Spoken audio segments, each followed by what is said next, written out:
अनुगुल जिला कणिया ब्लॉक टाकुआ ग्राम रे friendship club पक्षर एक दिवसीय भलीबॉल टूर्नामेंट अनुष्ठित हो जाइए। आखपाख अंचल 8टी टीम को नहीं यह भलीबॉल टूर्नामेंट आयोजन होता बेले 2-1 सेट्रे सन्थपड़ा दल को हर खालपाड़ दल विजय हो चैंपियन घोषणा होता। तालचे विधायक ब्रजकिशोर प्रधान, ब्लॉक अध्यक्ष रामकृष्ण प्रधान अतिथि भाव जोगदे खेलाड़ी मानक उत्साहित करने सहित पुरस्कार प्रदान करते। ब्यूरो रिपोर्ट, दमन टीवी न्यूज।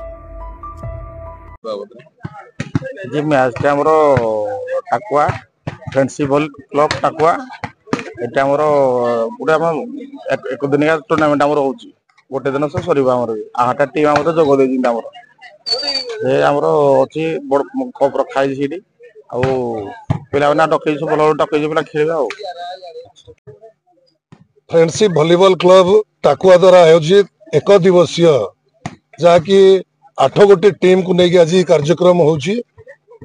निश्चिंत भाव में धन्यवाद देवी युव समाज किभली भाव में सशक्त हेबे एवं खेल माध्यम निजर गाँव निजर अंचल निज जिलार एवं राज्यर सुनाम अर्जन आणवे ये गोटे अभिनव प्रयास सहित एवं शारीरिक मानसिक स्तर में नितांत आवश्यक एवं ग्रामांचल रोता पिला मानकर भाग्य एवं भविष्य किभली भाव में निर्माण करा जाय खेल माध्यम ये गोटे बड़ प्लाटफर्म।